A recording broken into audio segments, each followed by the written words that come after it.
Greetings Rummies and welcome to RumRum, the channel sharing the joy of sim racing, and to the ASRC Russell Cup, where they drive Clios, sometimes on 3 wheels. I'm not alone, with me is of course Ike Sky. How are you, mate? I am doing absolutely fine and more than happy to be back at yet another track that I have no idea the history of, watching these incredible Renault Clios run around. And you say most of the time they're on, some of the time they're on 3 wheels. A lot of the time they're on 2 wheels as well, not least of which last week at the nice Norris Ring, that's the one. I still don't know how I don't have that seared into my memory. A very different track this time, lots of space, lots of grass able to be cut if you're very, very brave. Lots of very kind curbing on the inside here, but still a little opportunity to get the car up onto 2 wheels if they approach the corners a little too aggressively here.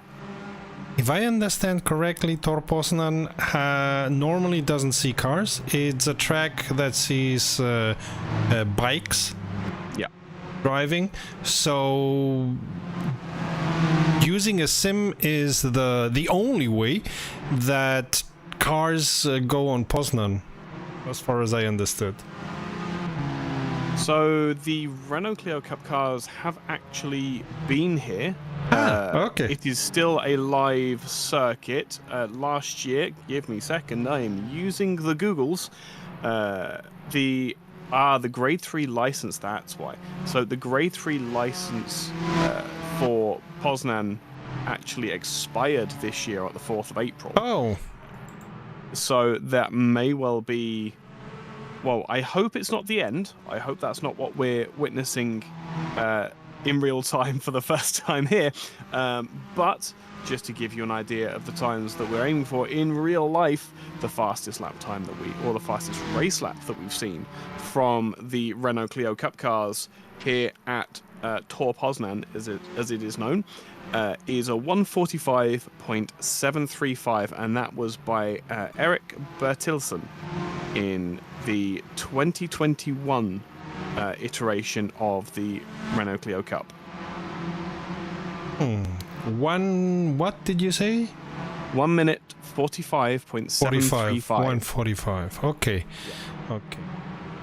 We are watching right now Marc Carol, who is the #1 placed in the driver standings. He had a bad start in this Russell Cup, but as you can see, he's been doing consistently second, fourth, first, second, and yeah, a couple of lesser numbers in between, but those have propelled him to place 1. As a second, we have Gaspar Mrak, then Domen Gantar, Carlos Avizanda on 4th, and Nicolas Poletti on 5th, despite he not finishing the first short race of the Russell Cup on Norris Ring. And drivers or people who have been watching these Russell Cup races, they will absolutely be unsurprised by the complexion of that top 5. Marc Carol, absolutely although his results haven't really shown it recently at the start of the race, he is absolutely the kind of driver to lead this championship, and his aggression in these Clio Cup cars have been second to none.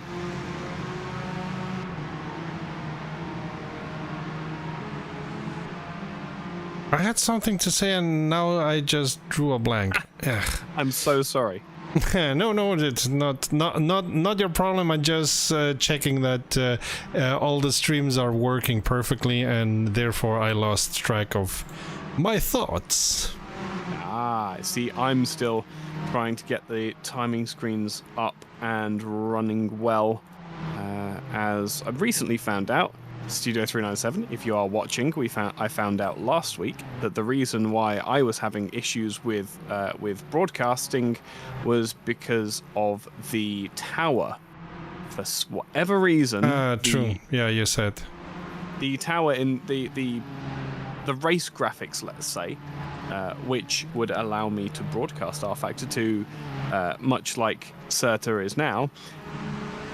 That's the reason why I can't broadcast, is because those overlays just do not allow me to do it.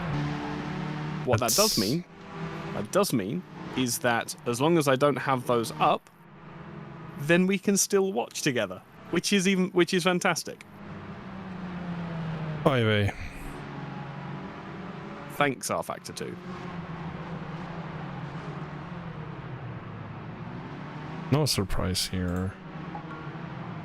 Broadcast system, let's put it this way, could be better. Oh look, Mark Carroll did a 144.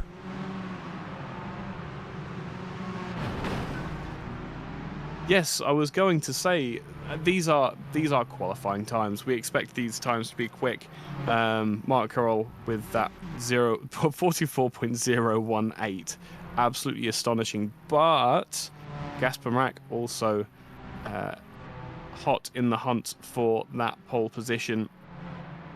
We found through the course of this season so far that this qualifying session has been critical in getting the results for the drivers here, and a poor qualifying in the early stages of the evening has very much caused a lot of consternation in the feature races later on, as drivers who may have gotten slightly out of sorts in the qualifying sessions, Mark Carroll, one of those drivers at the first time out in this championship, have, well, as we saw, not scored any points in any of the sprint races, and then coming to the feature race had to make up time and positions to get to the head of the field.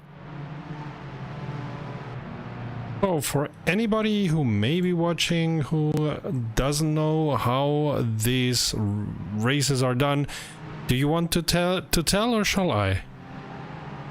I'll do the format. So at the moment we are in the qualifying session. I can't see how many minutes we've got left because I can't use 2:44.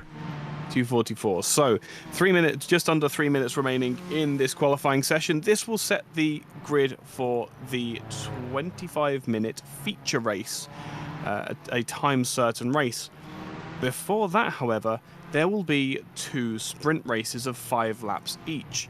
The first is a reverse grid based on the top 10 in this qualifying session. So with about 2 minutes to go, 2 minutes 15, it is the 18 car of Juanma Fuentes who is in the prime seat for that sprint pole position. But of course, the rest of the drivers can jockey around that 10th position as we come down and past the end of the initial qualifying session. When we get to the end of the first sprint race, where there will be points handed out from 1st to 6th, the top 10 results from that sprint race will then be reversed. So first in the first sprint race will go to 10th, 10th will go to 1st, the order will be reversed. And we have warm-ups in between as well, so we do have enough time to go over that, how they will line up as well.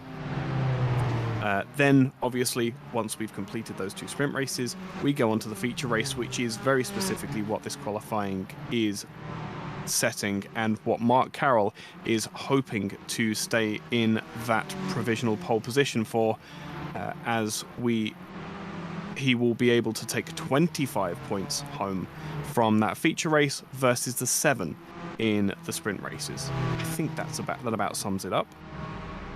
Yep. The only thing that is left to say is that, of course, the longer race, the 25-minute race, brings much more points than each of the small, shorter races.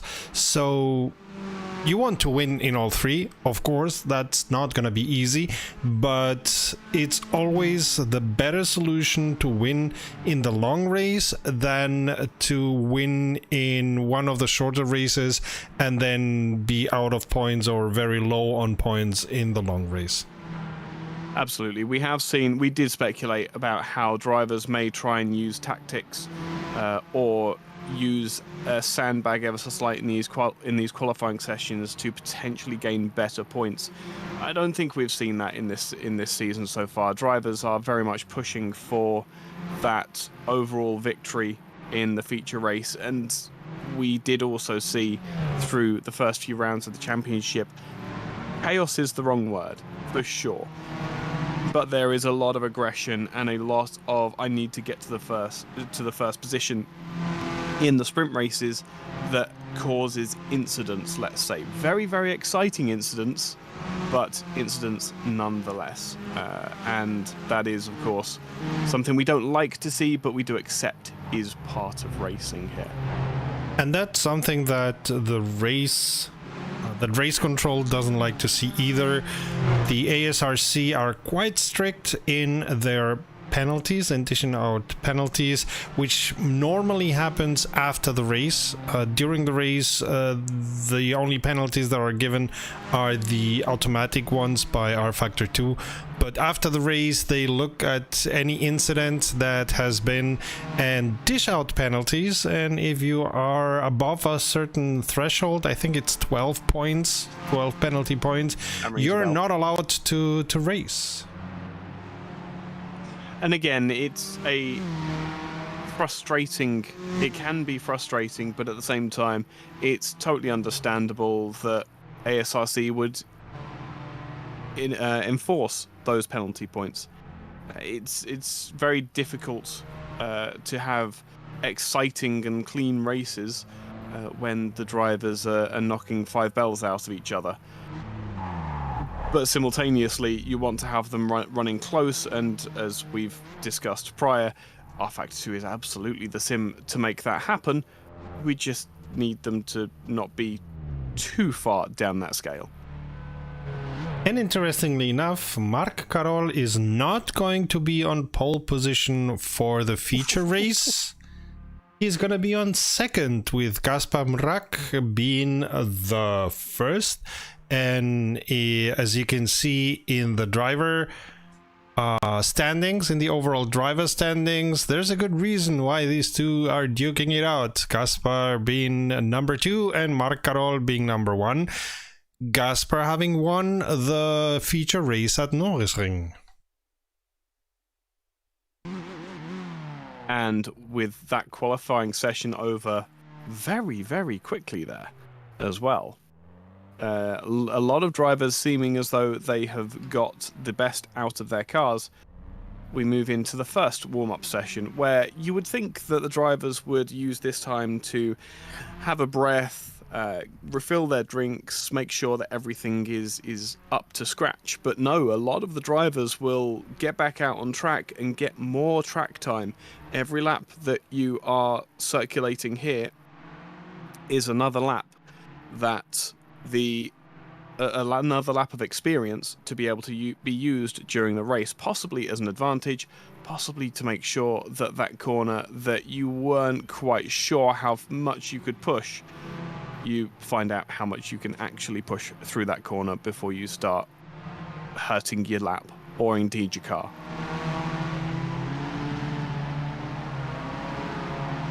And I'm gonna put the track just on screen. You can see it's quite a convoluted track. It has 2 main straights, the start and end straight and one before that, but everything else is curves in the most diverse and different configurations. So it's no wonder that the bikes like to drive here, because it's really very much done for biking.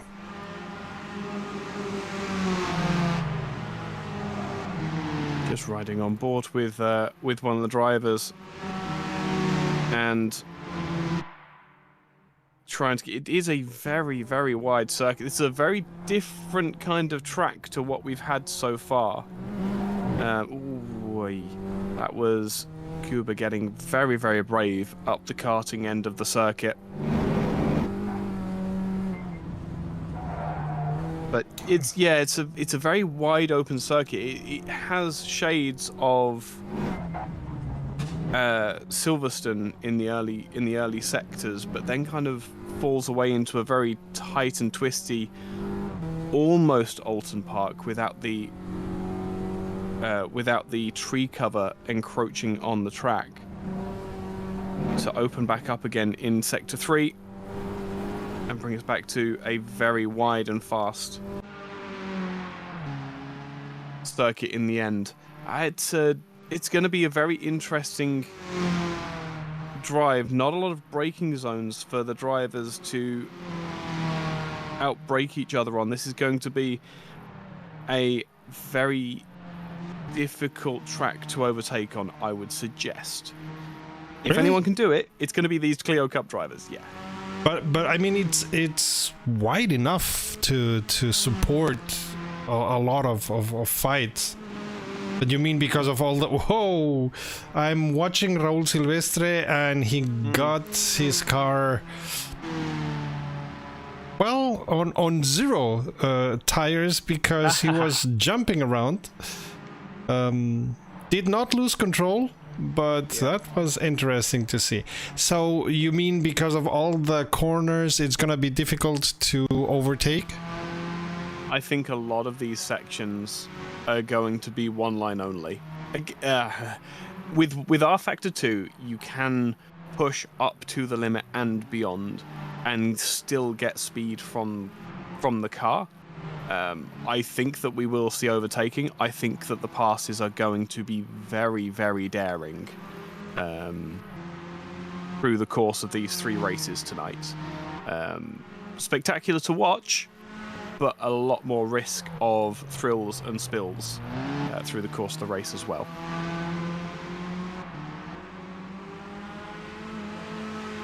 What I'm seeing for now, I mean, we're only seeing them alone, not really fighting each other. What I'm seeing until now of Tor Poznan, I think I'll have to sit down and do a couple of laps on it when I get the time. Do you know what would be fantastic around here is the Formula Predators. 600cc bike engine, aero cars, and lots of curb to be able to abuse. I can well imagine that you could go around this track without ever touching the brake in any kind of aero car. Oh, do you know what? The Formula cars would be good around here too. Really? Obviously. Yeah, absolutely. I am an open wheel fan to drive, but I think there's plenty of fun to be had around this track. As I say, I think it might just be a little bit difficult to make passes stick. I think that we will see them. We're going to see a lot of 2-wide action all the way through the course of these races, but it's going to be 3-4 corner maybe maneuvers, and we might even see a bit of bump drafting to make those positions actually count. Which again, I'm all for. This is height of excitement as far as I'm concerned. I mean, as the Clio Cup has been until now, the Russell Cup. Oh, absolutely. This has been I mean, I said to you as soon as ASRC came to us with the proposal, I did say I'm overjoyed to see these Clios getting the attention they deserve, because they are absolutely incredible little racing machines. As you said in the first round, the spoilers on the back do nothing. They are to clean. They are to clean up a little bit of aero and create a slightly more jagged edge for the drivers to. There we go. For the drivers to be able to have consistency with the aero, that's the main thing. But for as far as the actual aero performance of these cars. There's basically none. You're relying on mechanical grip, and mechanical grip, absolutely what rFactor does the best. You're praying. Oh, it does. You're praying it doesn't leave you. Oh, I am praying it doesn't leave me. You're absolutely spot on. Why are some driving around? I'm gonna check the Discord of this. So, I do know that if you're sat on the grid, what is going on? It's Fuentes. Maybe they're testing the start. I don't know. No, that's really. I've never seen this. No, I could imagine that this is a practice launch. I've never seen. He's going for it again, I think. No. So I can see which gear he's in, and Fuentes is going around the gears. I wonder if So I've never done this before. I've never tried this, but it seems as though while you're waiting for the grid to be formed, you can actually go back to pits and then rejoin the grid.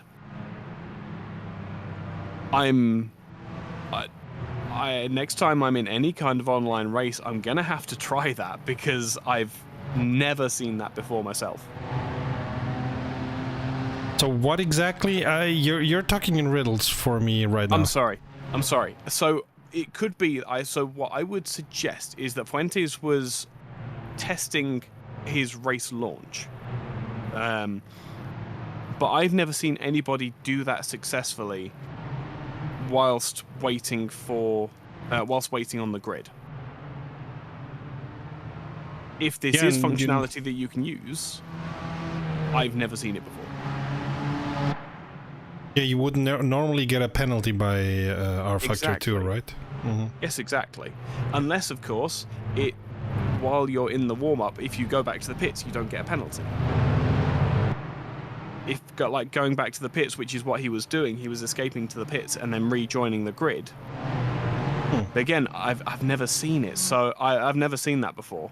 I would need to try it out. Maybe we'll need to ask and see what's going on there. Oh, you can see the kart circuit over there at the top of the circuit as well. Ah, that's awesome. This circuit keeps getting better and better the more I see it. I do hope that we have very, very close racing tonight because this circuit absolutely deserves it. So as you can see in the images, they are on a formation lap. I want to check.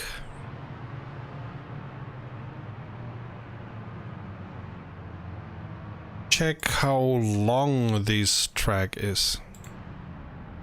It is 0.9 of a mile. 1.509 kilometers. No, it's 4 kilometers. You're looking the car circuit. I looked at the car circuit. I thought that sounded very wrong. Yes, no. 2.5 miles for the Americans in the audience. And here we go. Race 1 starting. Oh, who is having a horrible start there? I don't know. They're 3 wide as they come down towards turn 1, though, around the middle of the field. This is what we expect. I think everyone's been fairly cleanly away there. Yeah, Kuba and Andrijasevic have some door-to-door racing, you would call it, but all is good, all is okay. These are tin tops, they do that. Not a problem here. Whoa! But in the middle field, there's a lot going on. Yep, side by side yet again. The corners are so wide here that they do have someone falling to the back there. I don't know if that was in avoidance, but the curbs are so flat and the circuit is so wide for these Clios that 2x2 doesn't actually slow them down all that much. Ooh, Lopez Garcia going sideways. And there was some issue there. No big accident for now. Still side by side, big wobble for the man behind Fuentes, I think.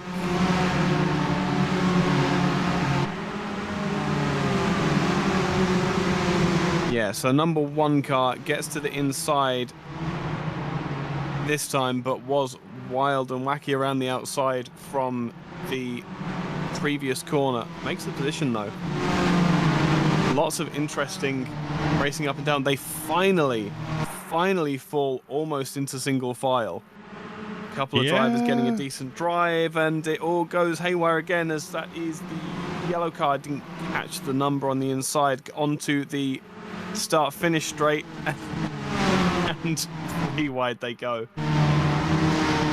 I believe that is Carroll who was part of it. Yeah. Check-in? Yeah, he's in 9th, so he's only made 1 position. No, not even. He hasn't made 1 position good. He had made positions at the start, but he's lost them in the kerfuffle out of the final corner. Going on the inside, but who lost control there? Paparinopoulos? No. I believe it may. No. Who's dropping down? Zenkov. Zenkov, I think. Oh no. It may be Zenkov. Give me a second. This is the joy of having 2. No, it was Mrak. Mrak got spat out into the gravel. A lightest of touches on the outside wall. He should be able to keep driving with that, but any hope of points in this opening gambit pretty much at a loss. However, that's not where the majority of the points are going to be scored tonight. So he just needs to keep circulating, keep it clean, keep penalty free, and use this. This is a testing session for him now. Where can he take liberties? Where can he use parts of the track that he hasn't before to make positions up as he already goes up the inside of Alex Maloney and then switches back around the outside. Brilliant move there. And at the front, Andrijasevic took the first position and is running away, almost 1 second away already. Wow. Ooh, somebody off track. And Pablo Lopez Garcia is now having to fight Philip Cuba. And we're seeing here cars trying to get the position, so I'm not seeing that much single file racing. Oh, big incident. Big incident through turn 1 as Matti Solar involved there. Looks like he's, 3 wide into turn 1, did not go. Yeah, absolutely. I totally agree. We're not seeing any single file racing here. I was not expecting... Well, I was expecting the drivers to be aggressive, for sure. I wasn't expecting this much aggression at this early stage of the race. All of the people at the top 6 are... So the top 3, not really in the lead for the championship. Big old wiggle from the 8 car of Philip Kuba. Which Marc Carol is going to try to use to get into 3rd already. Like we were saying, happen there, though. Oh yes, it does. Marc Carol has taken the 3rd position. Yeah. I mean, there's a reason why he's so up in the points and the overall points. Was that across the inside? I think it was Lopez Garcia. Ah, right. Yeah, that makes sense. Because taking a little unscheduled shortcut. Marc Carol is really on his tail. When you see that car, you know that, well, try to fight it, but you know that you have somebody who knows what he's doing. He's running with headlights on, is Marc Carol. That's how much he means business. He's happy to lose the couple of horsepower to keep those lights running, LEDs of course, to let the drivers ahead know I am on my way and I want those 7 points. Really and he clean is pass. already on the second place. Really, really clean pass there. I think that Lopez Garcia knew exactly what was coming, and it's going to be. Is that? Oh, that is that Kuba that's just gone. No.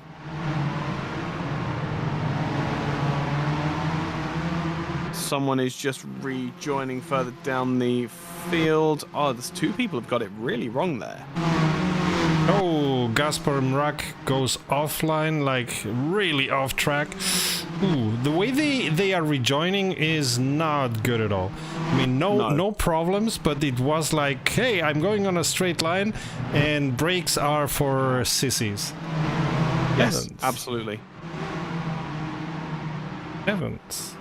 Well, the thing is that not a concern in rFactor 2, of course, but in real life, you would want to keep that momentum up through the gravel, because if you stop, you're not going to get rolling again. True that, but still, you should not go through when you cut the corner because of whatever happened. You should not go like a berserker. 100%. Really making the most of the opportunities that they've been given by rFactor 2 in the recent update, allowing them to give the positions back if they do cut the course. Yeah. Oh, Marc Carol already on first, Andrei Jasevic on second, Pablo Lopez Garcia, hey, keeping third, Domen Gunter on fourth, and Avizanda on fifth, while Gaspar Mrak is on 12th position. He's gonna lose some points. Well, more importantly, he's going to lose out on that potential pole position. Yeah. If he can get, he's now in 11th. If he can get one more position, which it looks like he might. Not quite. Not quite. There is a huge gaggle of cars ahead. There is plenty opportunity, but no, back to 12th again. For the 18 car. But if, he could have an in here. So this is back to 11th and a little tap on the backside of Fuentes there. If he can get to 10th position, he's securing pole position for the second race. I'm sure that fact is not lost on him at all as he tries to go around the outside. Not enough traction at the moment, but what can he do? The problem is they're all battling for position. Big sideways moment from Rack there. So they all want to get into 10th. Absolutely. Christ. Absolutely. Really, this is where. By the way, we are already in the last lap. I know. I'm not happy with it. Oh, somebody got off there. Big time. That was Fuentes. Oh. Looks like he's fallen back. And Gaspar Mrak gets into 10th position. No way. Yeah. So, Gaspar Mrak now doesn't actually want to move any further forward. Nope. But having slower drivers in front of him, he now needs to be very, very careful with how he manages that gap because the cars behind want that 10th position.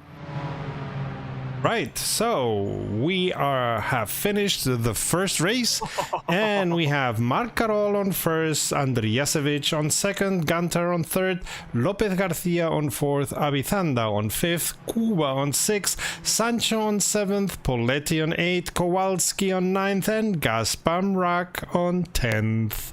And there we go. The names that I just said, remember them the other way around. So Mrak is going to have pole, Kowalski is going to be second, Poletti, and so on and so on. And Marc Carol is going to find himself once again on the 10th place, but somehow he doesn't care that much because he already did first here. So starting from 10th, so maybe we're going to see that again. I can very much see Carol taking a very different approach to the second race. Now that he's secured that victory, it doesn't really matter what Mrak does in the second race. Even if Carol can only get as far as second, he's minimized the damage that Mrak can cause. And on the other hand, if you're a race driver, you want to get any point that you can get, and the further up you can get without taking an immense amount of risk, you will, of course. Oh, absolutely. But the acceptable risk has now gone down. I think it's fair to say. Yeah. For Mr. Carroll, he's not as bothered anymore. And if given a small opportunity, he might think twice about it this time. True that. True that. So we're gonna see another warm-up. These warm-ups are less for the drivers.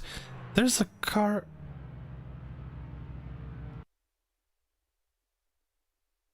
Find it. There's a car.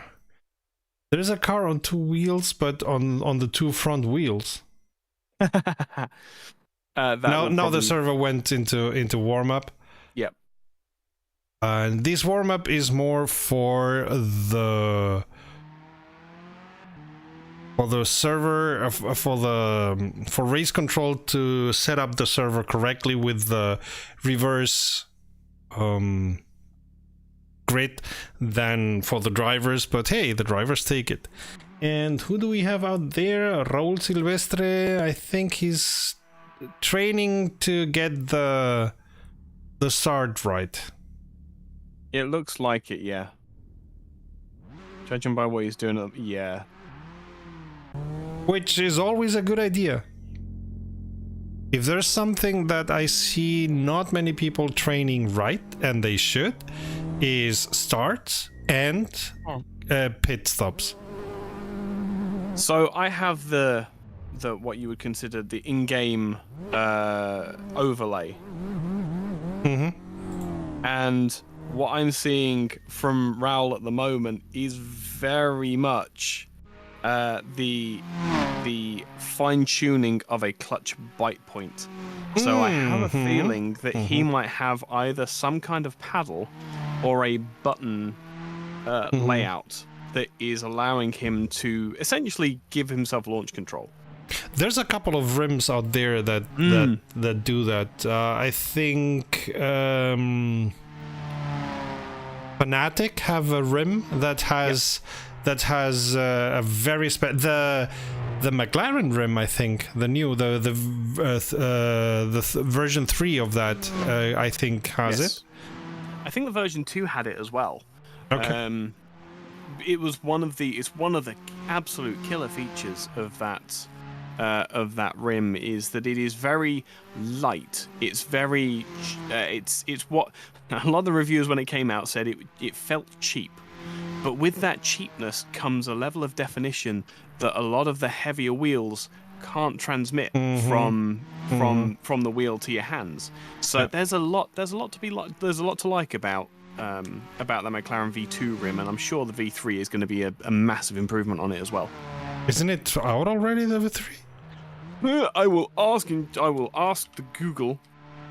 Or ask the Fanatic. They have a website, you know. One of these newfangled things the young people go to. Called internet sites. Steering wheels. So the V2, interweb tubes.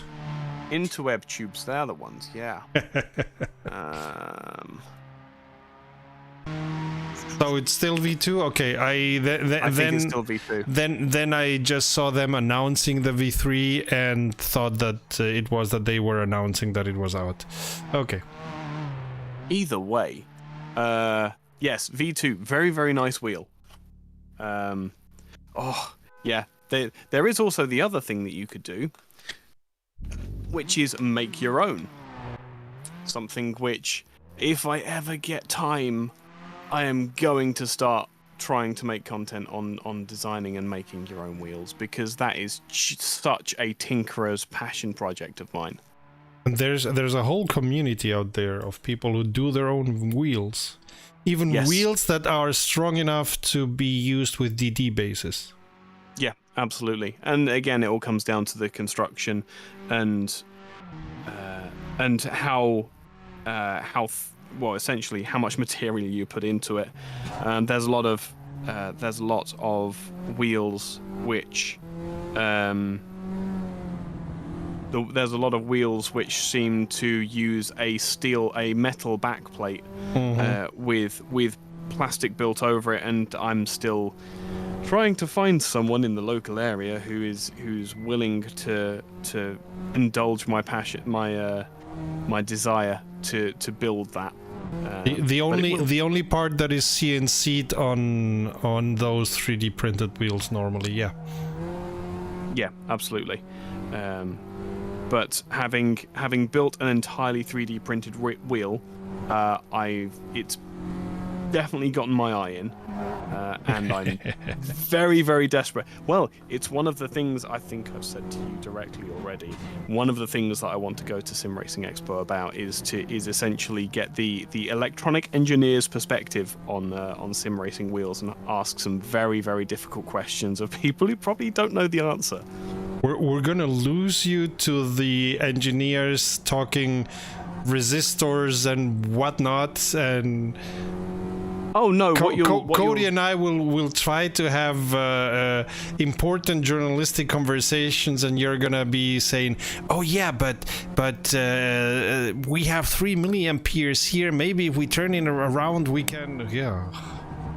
No, not at all. Not at all. What will happen is you'll lose me to the engineers for half an hour, and I'll translate engineering into English, and then we'll produce videos based off that, and then everyone will have a better understanding of what's possible with all of the individual sim racing wheels, and everyone will be happier.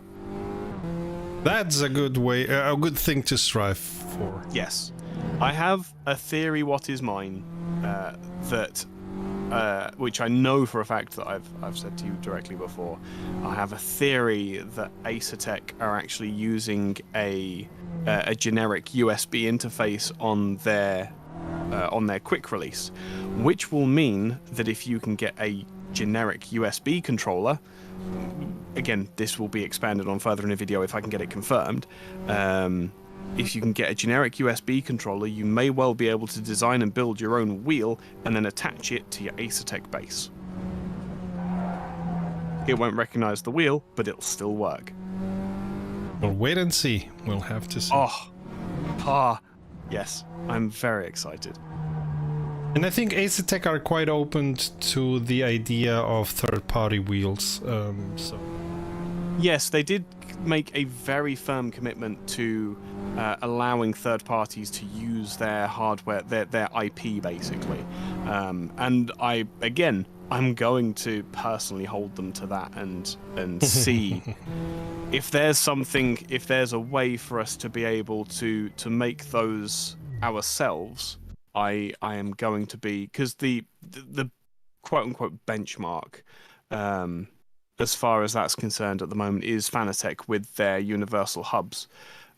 But that's not what the majority of tinkerers want, which is why you end up with a lot of people making their own stuff and building their own wheels, is because the Fanatec offering is not up to scratch.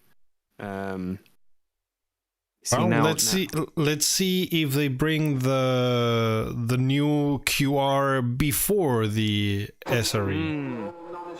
That's also true.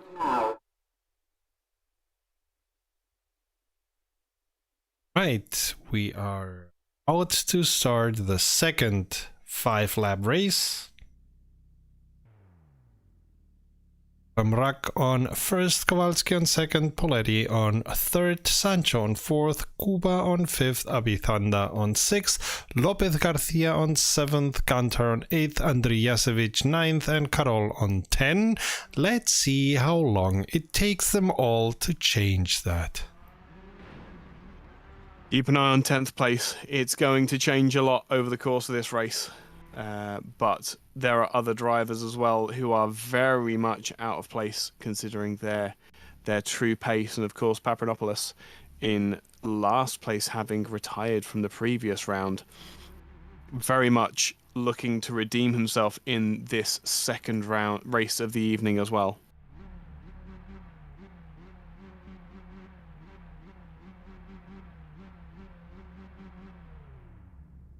So I'm not seeing a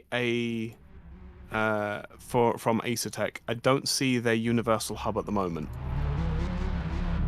So looks as though not yet.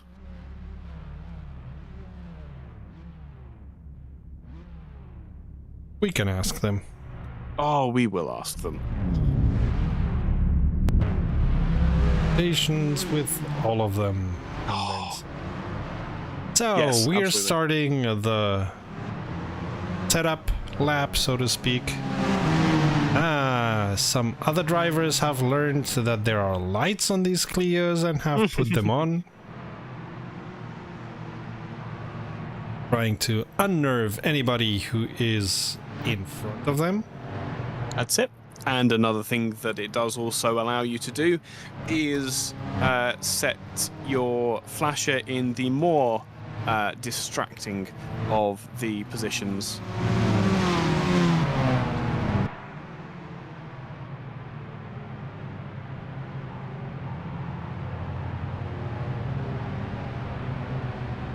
But yes, I expect plenty of pushing up towards the head of the field from a few drivers in this pack. I can imagine Fuentes is desperately trying to work out how he's going to make up 12 positions in the first couple of corners as well.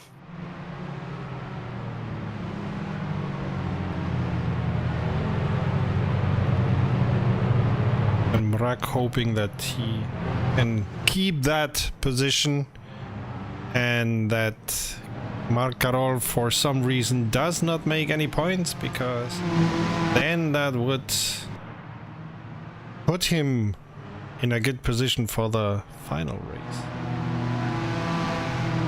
Yes, it's still going to be a very difficult ask to have Marc Carol not make any positions. Absolutely. I feel, especially with the pressure off this race as well, that we are going to be looking at a much more relaxed and paced drive to the front from Mr. Carroll. I don't know. I think he's been bitten by the "I gotta be first" bug, which is a good thing. And for those who don't know, Marc Carol is also a real-life race driver. He may be using these races to train. Just keep in the loop. And at least he knows how to do these things in real life. Absolutely, and once again, a very unique perspective where drivers are using sim racing to keep sharp.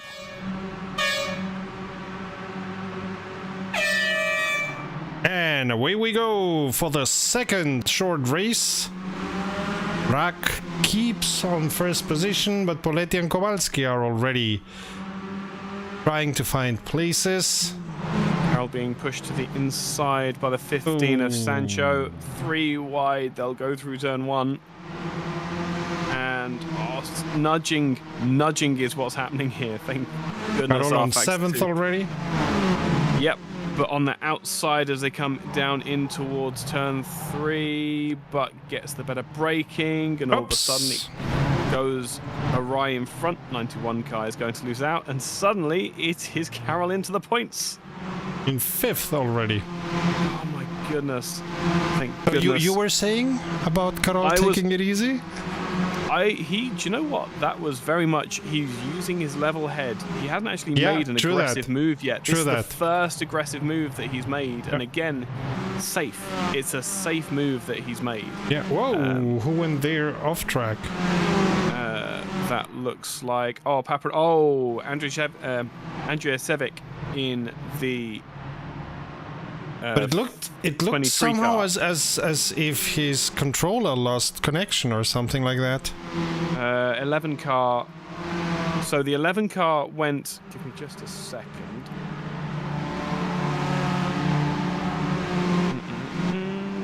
That was Gantar, who was... Yeah, I wonder if... Let me get a perspective on this. Ooh. Oh, interesting. Yeah, that was... Ganta kicking Paparinopoulos or what? No, that's pink. That was... I have said all about how good the netcode is for rFactor 2. But he had an incredible amount of desync there. And I don't think anybody knew where he was on the circuit. And then behind him, it was Andrzej Sevek, who, yeah, that 11 car is not reporting where it is accurately. It appeared, all of a sudden it appeared in front of him and there was nothing he could do. Yeah, there was not a lot anybody could do there. We'll keep an eye on the 11 car for the time being. Big twitch of oversteer for the 72 car, though. That was not lag-related for Alex Maloney. I was watching the 11 car.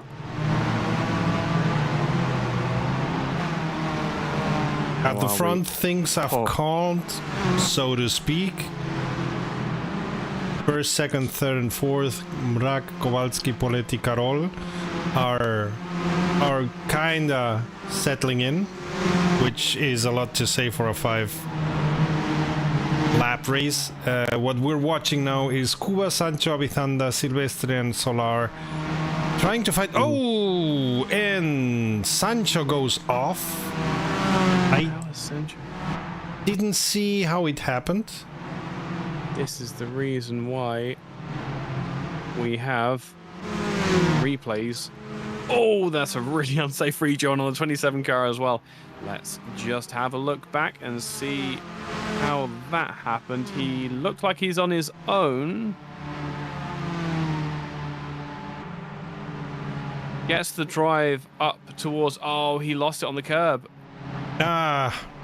Lost it on the curb. Like you were saying these curbs are flat, which is true, but I've seen a lot of these drivers somehow getting their tires hung up on the curb, so they are not as easy to. Oh, Silvestre pushing Solar. They are not as easy to navigate as they look like. So the problem that we've got is that because these curbs are so flat, they're actually pushing to the inside of the curb, and then it's when they come back on the curb that where that wear is on the inside is taking the stability away from the car. And Sancho, as soon as he came back onto the track on the inside of that curb, he was a passenger. Nothing he could have done. That would have been violent on his wheel rim as well. Still taking grass on the inside of the corners though. Hasn't learnt from his previous escapade. So difficult conditions, I think it's fair to say. Where are the fights at the moment? The answer is everywhere. Silvestre Solar. Nah, Silvestre Solar, Maloney, Zenkov, and maybe Karol. Maybe Karol. Maybe Karol. Yep, Karol is getting close. Side by side for Stefenko and looking Zenkov. at the inside, but not doing it. Is this Karol sitting back and letting the cars come to him? Oh my goodness! 3 wide down the start finish straight for Stefenko. Into turn 1, and they will almost be 3 wide coming out the other side as well.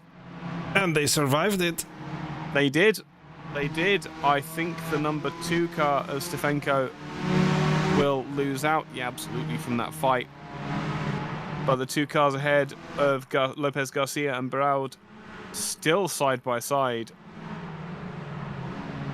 And apologies for not showing you how Marc Karol overtook Nicolas Poletti. Karol now on 3rd. So yeah, he's taking it easy. He is absolutely taking it easy here. Ooh, almost all drivers going to the outside of this curb. Seems to be difficult. Ooh. We said he's taken it easy. He had a run on Paletti coming down into the left-hander at Devil's Smile at turn 3, and then parked the car on the inside, held the inside through turn 4, and that it was only when he got through turn 4 that he actually secured the position. So it wasn't an easy position to make, but maybe he has a bit more trust in Paletti to be able to make that kind of move. And on the other hand, I suppose being a seasoned driver, if you're a good race driver, you're not racing on the corner that you are right now. That corner is, you are preparing for the next corner, so you're always thinking 1 or 2 corners ahead. So you don't care if you're taking the outside line on that corner, because it means you're taking the inside line of the next corner. And by the way, he is now coming very near to Kowalski, even if we are on the last lap, so he's taking it absolutely easy. The rest of the drive, there are fights up and down the field. Fuentes in a fight with, I think that is Biraud and Stefenko. Stefenko lets the sister car by, and it mistakenly lets by Biraud as well. Last lap of the race. We have Mrak on first, but who will come second? Kowalski or Karol? Haha. Hey. And Poletti is hoping that these two do something strange to each other, and he can profit from that because he's keeping very near. Yeah, Kowalski has clearly been the stopper in the fight for this lead. It's a big look up inside from Carroll. Absolutely. And we're on the start and end straight. Poletti trying to get the drag, but no. I saw that. I saw that. Oh. That was a really big finish there. Yeah, cool. That's what we want to see. That's why we're watching these races. Further down the field, it is Biraud. Oh, and I think it was... so as Fuentes got it very wrong on the final corner, Stefenko will retake that 15th position. Biraud was allowed to finish the race in relative comfort in the end. Yeah, we saw Gaspar Mrak keeping his first position, Kowalski on second, Marc Karol taking it easy and just climbing from 10th to 3rd, Poletti on 4th, Philippe Kuba on 5th, Abizanda on 6th, Solar on 7th, Paparinopoulos on 8th. Good for him, because he didn't finish the race before. Silvestre on 9th and Gantar on 10th. And the next one is gonna be the longer race, 25 minutes of race.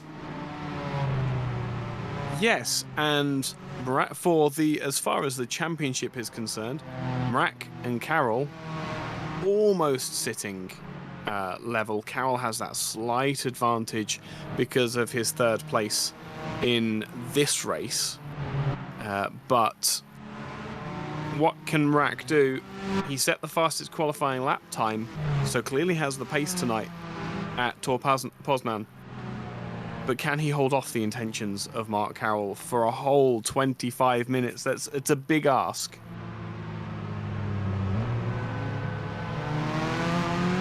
I cannot hold the intentions of my girlfriend for 25 minutes, so hey. I feel like that's a slightly larger challenge as well. Truth to be told, is no challenge at all. Like, I'm not fighting that. No. But we do get another 5 minutes of warm up to be able to take a breath and appreciate exactly what's going on at the moment. Man, this Tor Poznan track is really something. Like, It's another I one like of those. it. I like this a lot. I do believe I'm gonna have to take a car around here offline and get some laps in. It's one of those. It looks like one of those tracks that it doesn't really matter what you throw at it. It's going to give some good racing and some enjoyable driving. That's the Yeah. real kicker here is enjoyable driving. Because there's a lot of tracks that give good racing, but don't really challenge the drivers. They aren't interesting per se. This, despite being relatively flat, a natural geography circuit. It hasn't been carved out of a flat field like Kota. It also hasn't been an airfield circuit like so many others across the world. It's a natural circuit, but very much has a unique identity as we're seeing tonight. Really enjoying being here and enjoying this racing, and interesting to see how many drivers are just trying to cut more than they can with these curbs. The track catching the inexperienced drivers out for sure. I took a look at the configuration before this race, and I did not expect that it would have the flow that it has, because it really has a very good flow, and we're seeing it in these races. It has a very good flow and a couple of very tricky places, so it's the kind of track that I love to race, even if I'm crap at it. Oh, absolutely, and it's another one of those tracks where it's got enough. So we'll ignore downforce for the time being, but it has enough. We are on different Clios, corners. so there is no downforce. There is no downforce. There is. Do you have a car in front of you or not? That's what you have. But as far as handling is concerned, do you set up for the slow corners? Do you set up for the fast corners?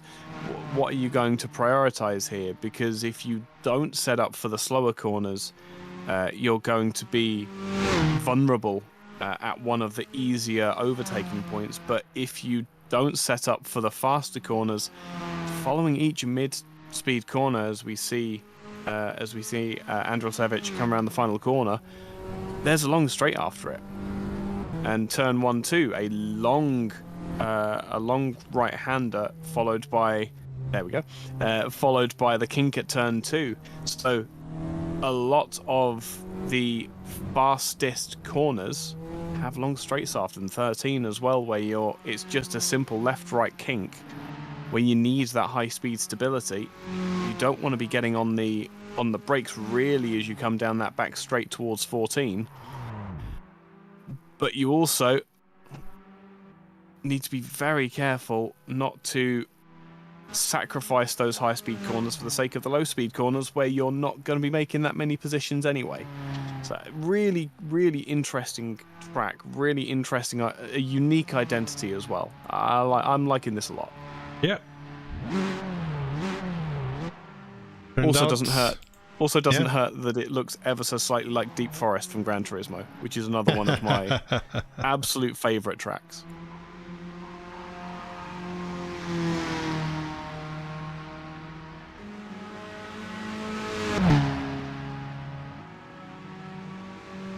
Yeah, I was wholly disappointed to find out that Deep Forest wasn't a real racetrack.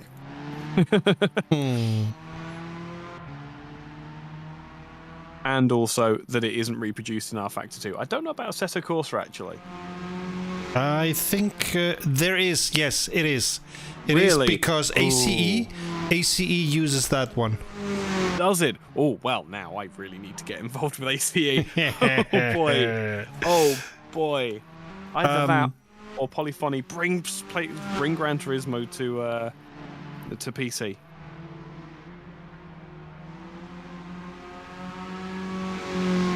Yeah, I was bummed when Rainbow Track, but I was told that Rainbow Track did not exist in real life.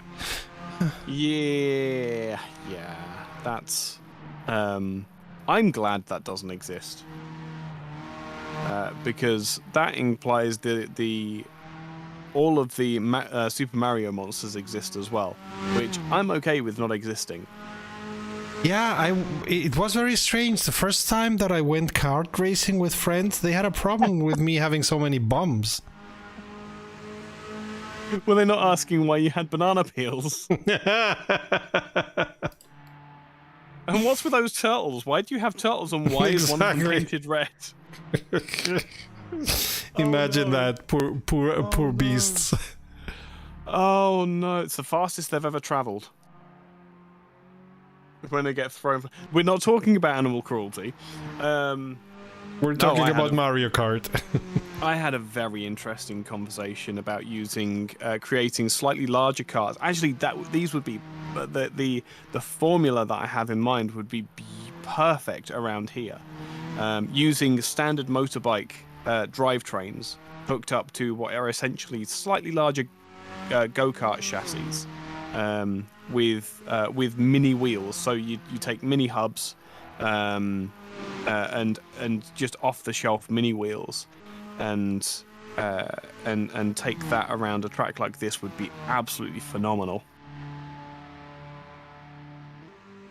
Something I'm still trying to formulate and work out to see if it's viable, but I would be very excited to see it come to reality, because it's another one of those things where, for example, a lot of my early career was spent in education, so it's having that educational application and being able to allow colleges and schools to play a part in racing is absolutely something that I'm very passionate about. This is the big one. What? No, somebody did a boo-boo, because it says lap 1 of 5. It looks like there's going to be a server restart. Yep. So who was it? I think it was ASRC who had one of these Formula student at their booth in the SRE.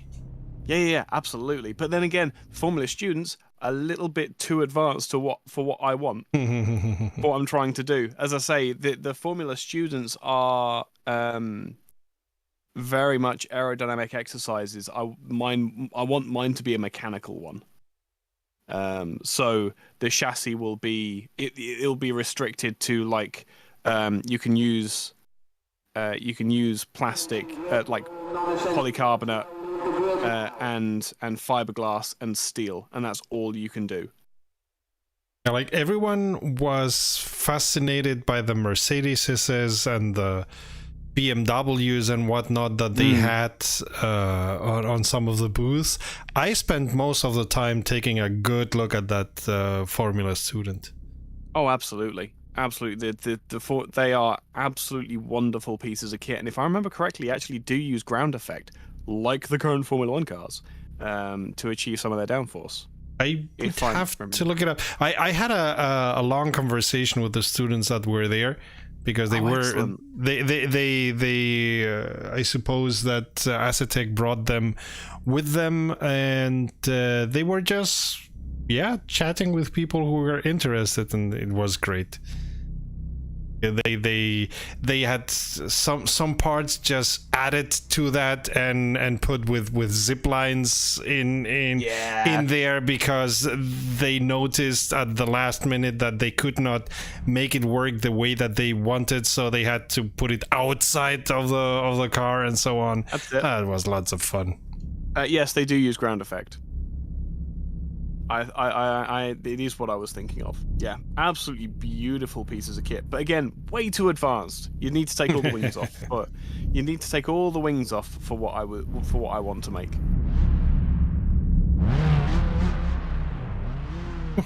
Yeah, far too advanced. There we go. Warm-up lap, and it looks like we have a time certain race. Whether it's 25 minutes or 5 minutes, we'll find out in just a second. Just as it was in qualifying, we have Gaspar Mraga, Mark Carroll,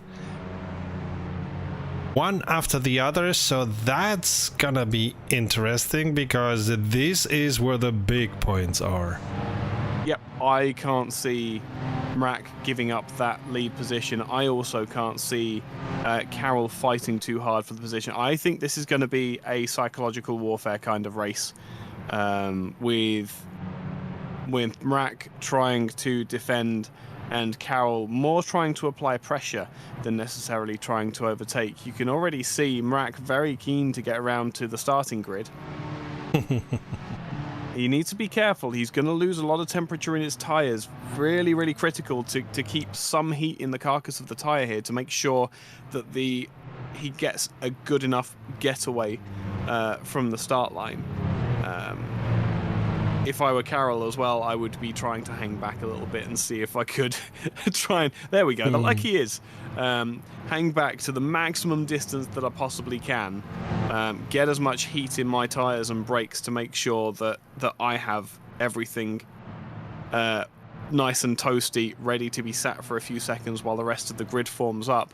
And then when it comes to the turn one, Mrak is going to have no heat in his tyres. That's the kind of psychological things that race drivers will always think about.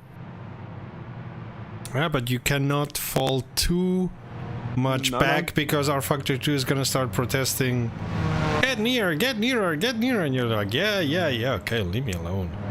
Absolutely. But then again, as I say, I think that's where Carroll is. I reckon that he is right at the outer limit of what he is allowed to be at. And you can see already he's backing the rest of the pack up while Mrak is coming. It's fascinating. It's going to be a fascinating turn one. Absolutely fascinating turn one. And see how this all comes together. In the end, it was only a couple of seconds that Mrak's going to be stationary more than Carroll. But again, really messy at the back of the field as well. All drivers just trying to get back into position. Looks as though a couple of drivers may have fallen off in the warm-up lap. And we're there.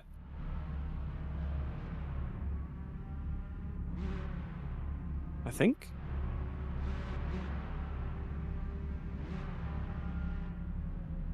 Waiting for the sound to go.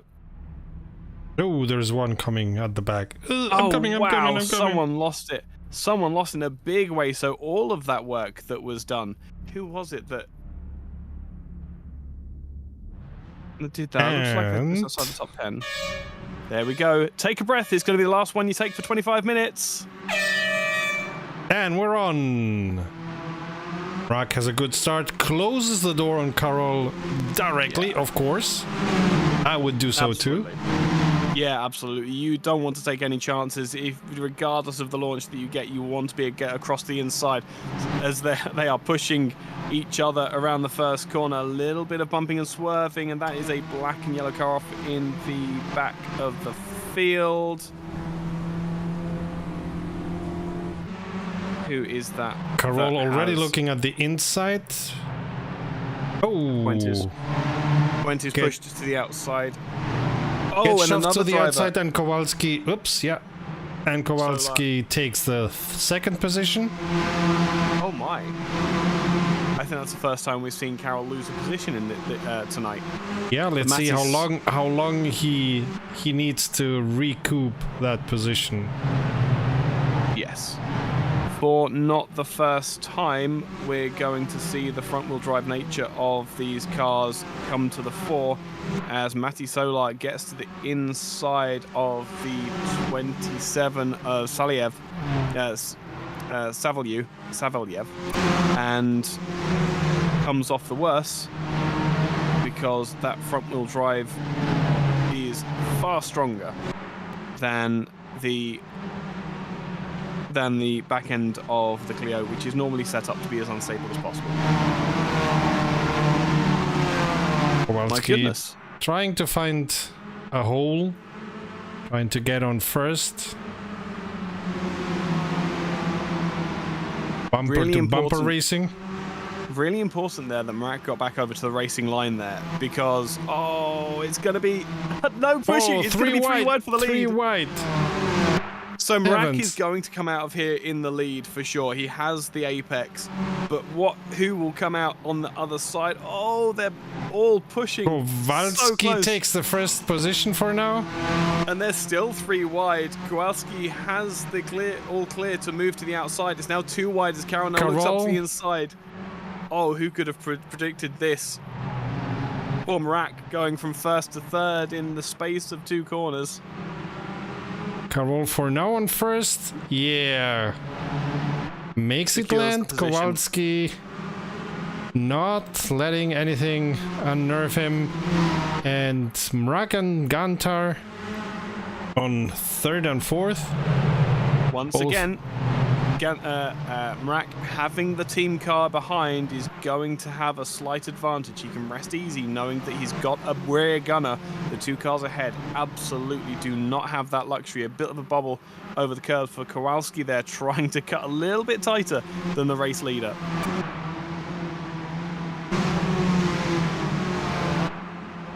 But now that that he has clean air, Carol is trying to get space between him and the second. Already have a second, by the way. So the advantage that Carroll has, ironically, in this leading battle is he can see where the corners are. yeah, The rest of the drivers are operating blind and going off instinct and remembering through their practice where the corners are in this race. I don't think Carroll needed to go defensive there.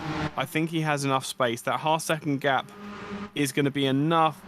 It is Gantar having to go defensive in the back, though. Still trying to play rear gunner to Mrak.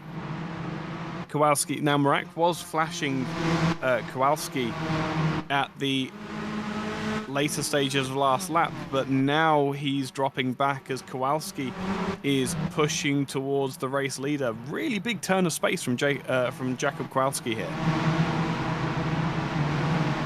and we're seeing exactly what we wanted to see. Lots of battles.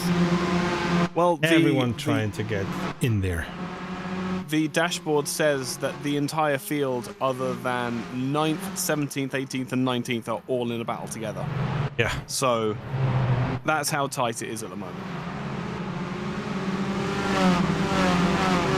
And you have these groups here, 1st to 8th. My goodness.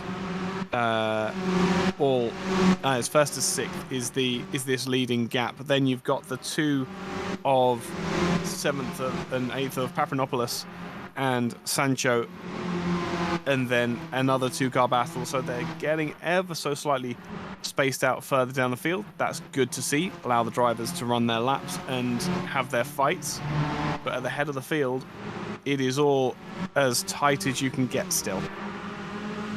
Absolutely. So we're seeing them in a line, but a line that they are very eager to break.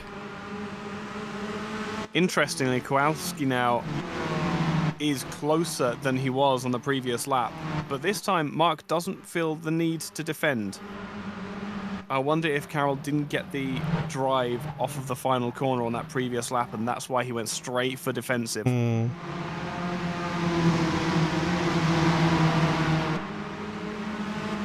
In any way, Carroll and Kowalski have already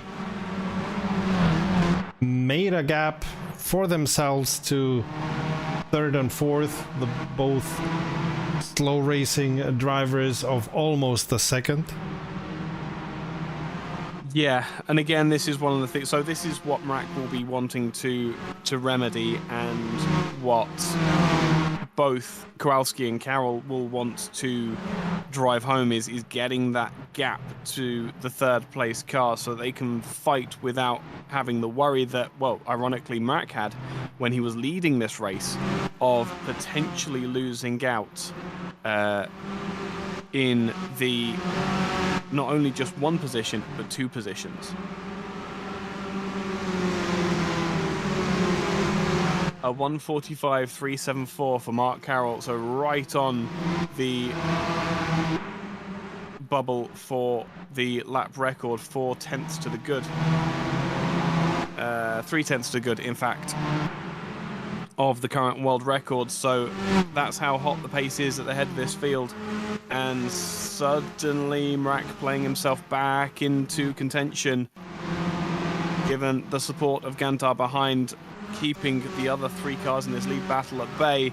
He has been able to attempt, but just hasn't got the speed off that final corner. I think that's where he's having issues. Side by side at the back of this pack for Paletti and Abithanda.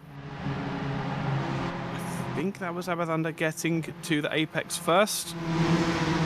Yeah, he's got the position.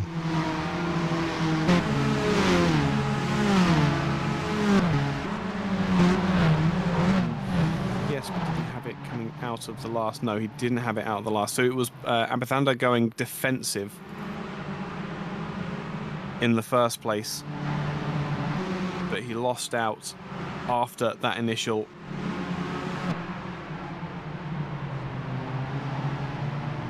Oh, he made it difficult. Did Abithanda, but Paletti got to the apex anyway.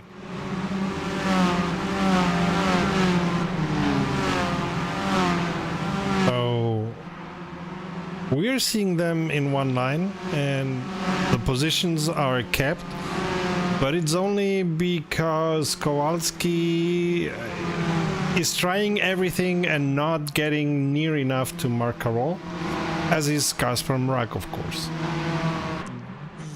Yes, the way that Mrak is yo-yoing about in the gap, it seems as though the cars are set up, as we said before, they can be set up to take different corners in different fashions. Mrak may have the fastest lap time, but perhaps he might have a slightly stiffer setup that allows him to push harder through the slower corners, or the other way around, of course, get the traction off of the slower corners, and he's sacrificing that final corner and the start line speed that comes with it to be able to get that speed out of that Clio, whereas Carroll and Kowalski have slightly less slow corner performance. So in this infield section where the corners are significantly tighter, they don't have as much pace. So Mrak comes back into the equation. But when they get onto the 2 fast straights, they have just that slight edge of being able to get the traction down and get the cars away from the apex and up to their peak speed.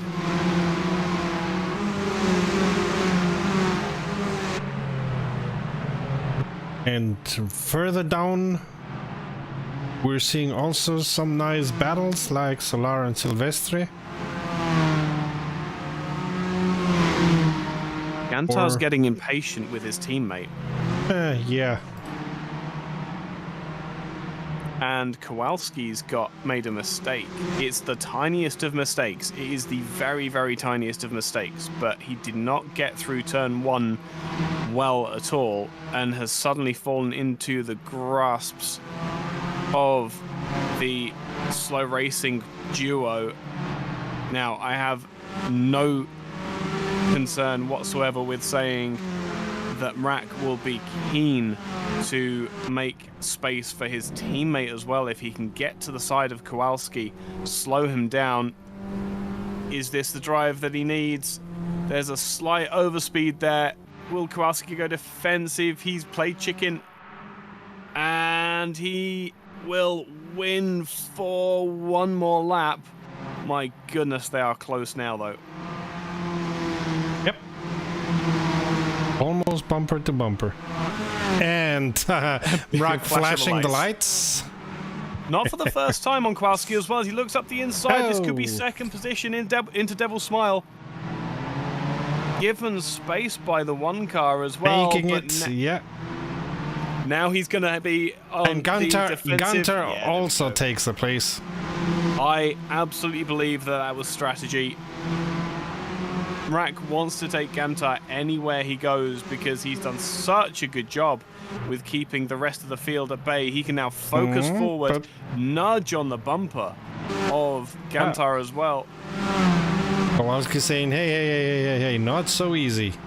That's the one. But again, coming out onto the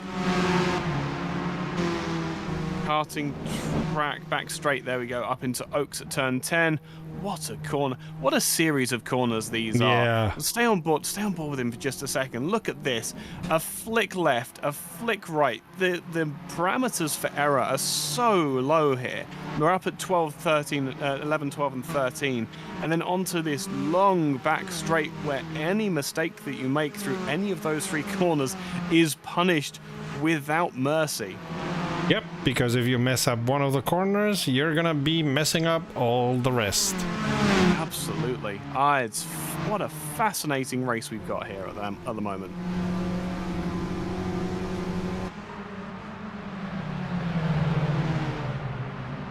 And Kowalski still trying to be dangerous to Gunter and then of course some Rock. It was interesting. That's the first time we've seen Kowalski go for a wide line through there. Now, on those kinds of large radius corners, the outside line can work really well. He's going to lose out to... yeah, he went too wide. And he loses the position to Poletti. Yeah, Poletti with the drive of his life at the moment, just missing out on a podium. I don't think he's going to get the same kind of mistake from Gunter as he's had from the drivers up until this point. But Kowalski is going to be kicking himself ever so slightly. Yeah. He was on for a podium behind a real-life racing driver, and currently sitting in 5th position with the #1 car emblazoned on that Clio. Yeah, Poznan is a place that seems to punish any small error you do. We need to come back here. Oh, could you imagine this track with the stock cars? Ah, oh god. That'd be fantastic. Yeah. Oh, that'd be brilliant.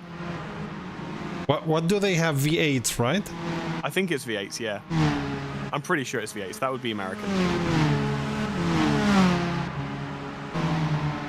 But oh my goodness, yeah, yeah, what a fantastic spectacle that would be.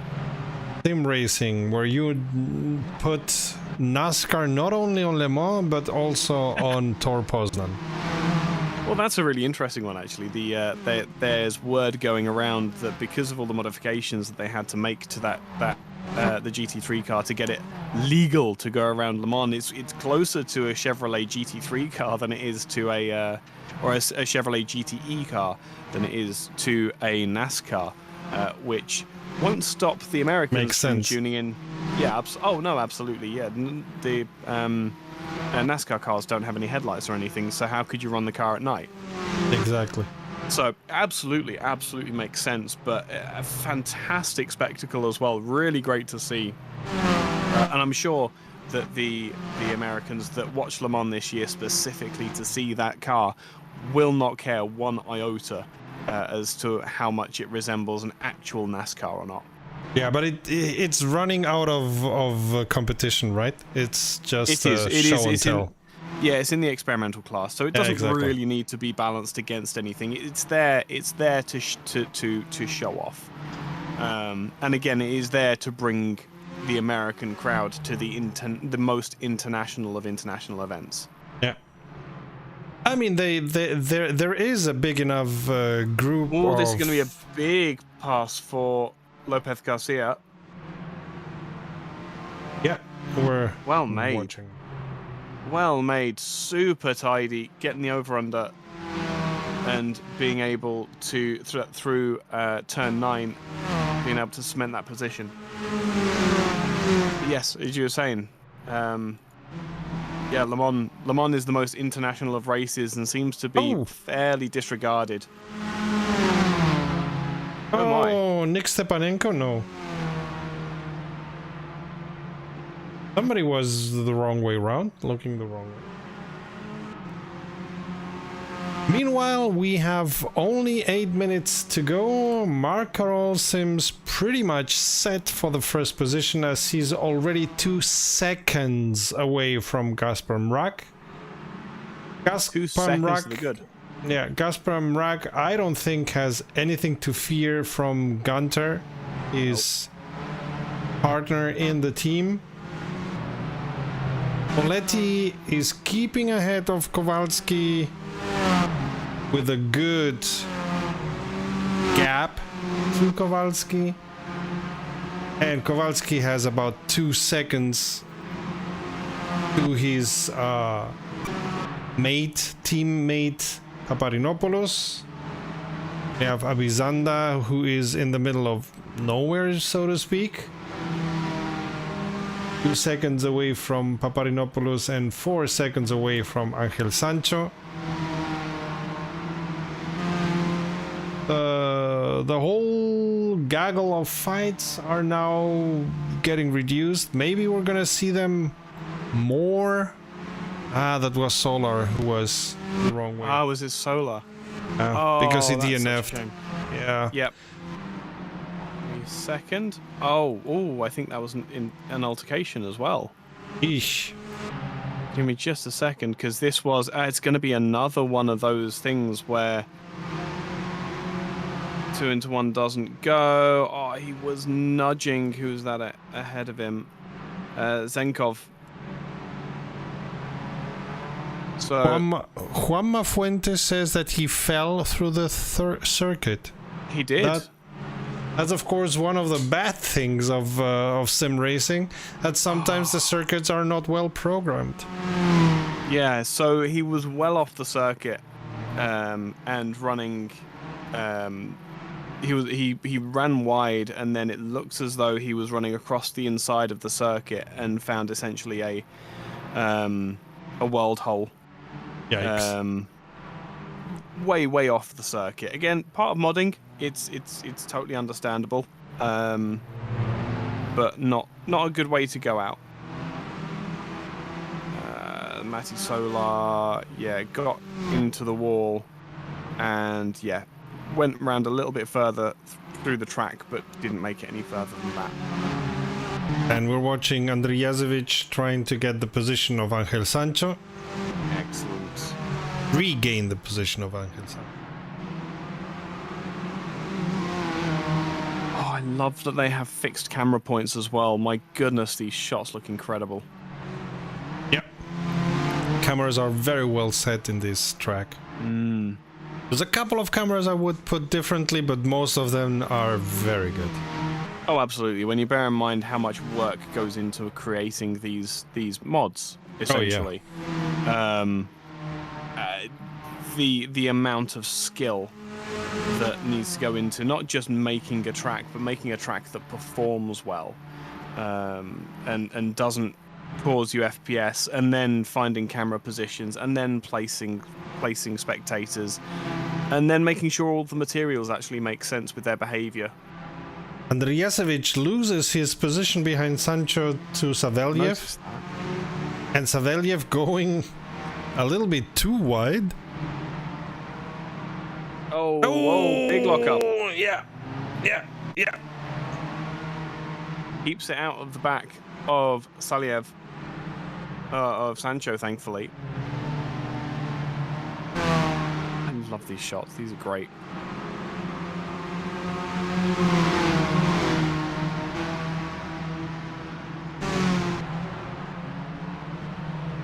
Just locking up the inside of the tyres. We've only got 5 minutes remaining, but you can't lean on those tyres too hard. You're gonna find that you end up using too much of them if you're locking them up, and it's still gonna cause issues. 27 gets into the 15 ever so slightly, trying to give him a hurry up because he wants to make the position, but also he wants to clear off from Andrijasevic behind as well. Oh no, but I think he brakes. He's not using the brakes correctly. I think race control is gonna take a look at that behavior after the race. That wouldn't surprise me, but he makes the position in the short term at least, and goes straight defensive. Yep, I thought so. aero effect in these Clios as strong as ever, and it looks like Andrijasevic might well give a push. Oh no, he's switched lanes. Weird concept in this race, but switches lanes to the inside to try and get the aero or give a bump to one of the cars, but couldn't get close enough. Sancho is not giving up. Nope. Saliev is going up the inside. Oh, that was a really half-hearted move to the inside. It's really slowing all of them down at the moment. Yeah. I think this is just about the closest battle that we have on track at the moment, though. I'd say so.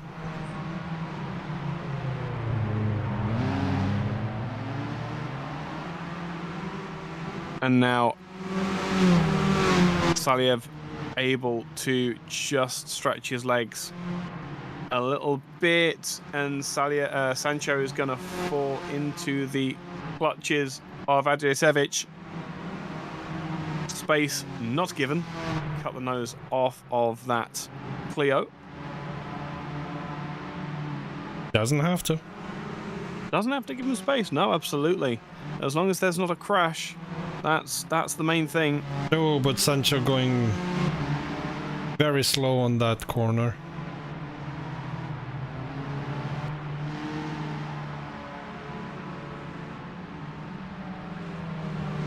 Yes, it could well be that he's setting up, or in his mind he's setting up for a dash down the straight. It didn't work through the final corner, and now they're side by side as they come across the line. It's going to be Sancho to the inside, but Andrijasevic has the speed around the outside. We've seen passes made here. This won't be over, and he does keep the outside line, and Andrijasevic will keep the position in the end. Doesn't need the left-hand Red Devil Smile to be able to keep the position in the end.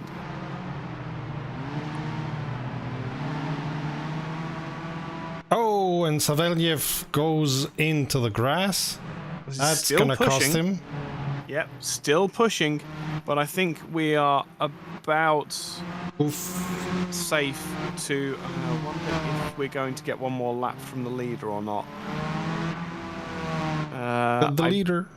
30 seconds off, and he's just coming to the end. No, I don't think so. We'll see. Oh, no chance. Not a chance. He's not going to get down the back straight in 20 seconds. I don't say. So, in the end, we've had our answer. Mrak wasn't able to fend off the intentions of Mark Carroll for a full 20 minutes. Oh, wait. 3, we might. 2, it's 1. And it's one lap more. It's one lap more. The race has not finished yet.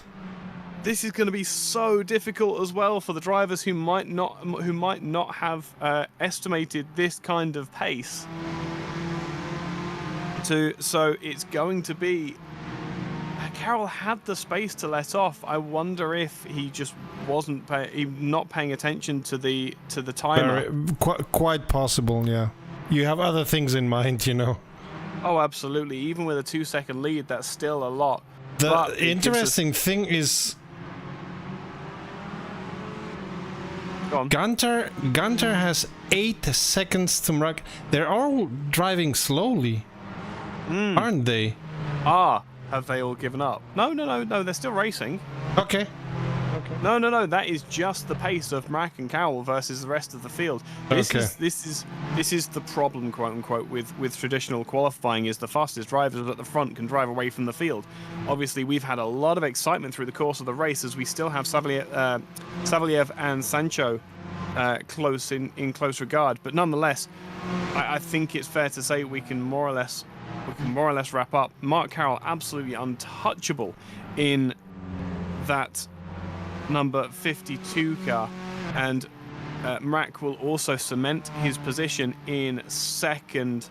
That's going to be a Stefenko going a lap down. I wonder if he ran out of fuel. That could very well be if you plan too tightly. Absolutely. But Mark Carroll will take the win in this feature race on the third round of the Russell Cup. Yeah. Stefanko ran out of fuel, got across the line and went no further. We'll take points home from that position, I think. So important that he got across the line and didn't fall any further back. So, in this last race of today, we have Mark Carroll on first, Kaspar Mrak on second, Domen Gantar finishing the podium on third. Next week, same time, 2100, we're going to Moscow, which is a track I do not like to race. Oh, this is one of the tracks that when I saw it in the lineup, I said, like, really? Do you really want to have a race here? Oh, well. But then again, we aren't the ones driving it. We just get to commentate it, and if it races well, then it races well. So, next week, 12th of June, 2100, you're gonna see the Russell Cup racing in Moscow. And if you like this race, tell everybody, share this race and share all the other races, and all the races of the ASRC get into a playlist.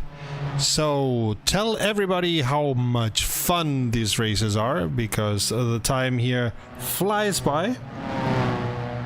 Heike, any last thoughts? I have no further thoughts. I've got to be honest. It's been a fantastic. This race really has shown up and delivered tonight. The racing has been fantastic. It's been clean, which it really needed after last time, after last week. But it goes to show how important having a proper race facility actually makes a difference, and is so critically important when it comes to the raceability of a track as well. Good sight lines, good apexes, a really good variety of corners, able for all of our drivers to really stretch the legs of these Clios, and definitely a track that I hope that we revisit in other championships as well. Alright, this has been the race at Tor Poznan in Poland. Until next time, save fuel, collect pickup, and we'll see each other on the podium. Bye! Goodbye.